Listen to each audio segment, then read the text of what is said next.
We got rid of all the Beagle experiments on the NIH campus. And we have this unusual confluence right now at HHS where all the major agency heads, sub-agency heads, are all deeply committed to ending animal experimentation. So grants are still, in the last month, going to groups that are getting beagles from Ridgeland Farms. Could you please take a look at this? It's well known that because of the differences between animal and human biology, animal testing frequently does not produce results relevant for humans. In fact, 90% of novel drugs that are successful in animal tests fail in human clinical trials.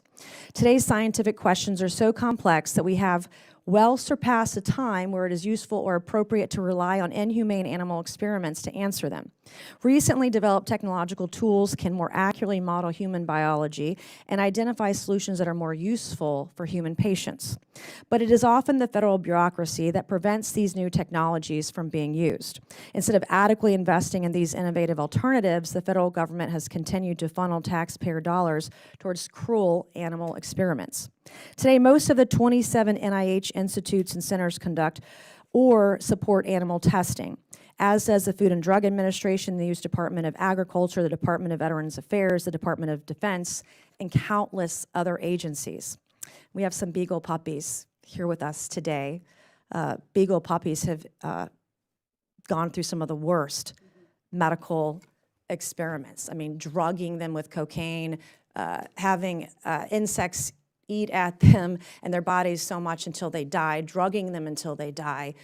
These are God's creatures and they're beautiful, and you can see them sitting in the front row today. So we thank the folks who are here and brought these beautiful beagle puppies here today. In fact, the U.S. government spends in excess of $20 billion a year conducting experiments on animals. Jay Battacharya and Nicole Kleinstrauer have repeatedly lied about this to the public too. NIH even recently gave new funds to transgender animal tests after you told me that they had stopped last summer, yet they renewed approval to fund more cruel animal testing labs in China. Why is the NIH still giving new funding for dog and cat tests, and when is that going to stop? I mean, I don't really know how the NIH director can say that white coat waste is, quote, not serious about reducing animal use. Yeah, we are the most serious. We are the only organization that is demanding that the NIH exercise the authority that they have, that Jay has, and that RFK have to eliminate animal testing overnight. That's what we want.